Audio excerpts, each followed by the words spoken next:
Il ressemble comme deux gouttes d'eau à son cousin, le cannabis, les effets psychoactifs en moins. Ne nécessitant aucun traitement chimique, le chanvre refait surface dans le paysage agricole landais.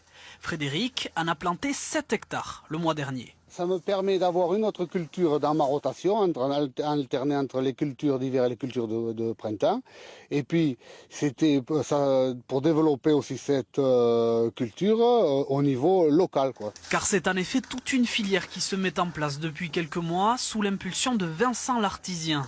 Convaincu par les bienfaits de cette plante, cet ancien surfeur professionnel a créé tout un atelier de transformation pour en exploiter dans un premier temps les graines.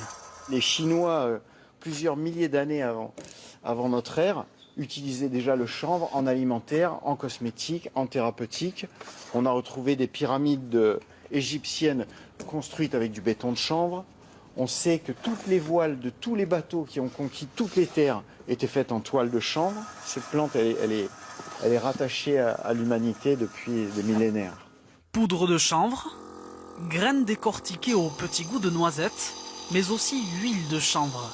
Riche en acides gras essentiels et en protéines, cette plante est aussi prisée pour sa fibre utilisée en textile, ainsi que l'intérieur de sa tige, aux propriétés antibactériennes.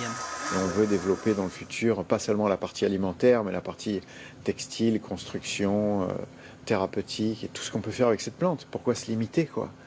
Et pourquoi on peut tout faire chez nous, avec une plante qui pousse en 3 mois? On essaye de remettre les choses avec du sens, quoi.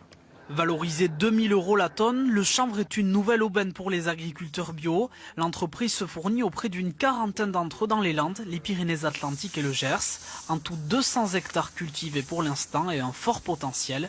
Pour Vincent, pas de doute, le chanvre a de l'avenir.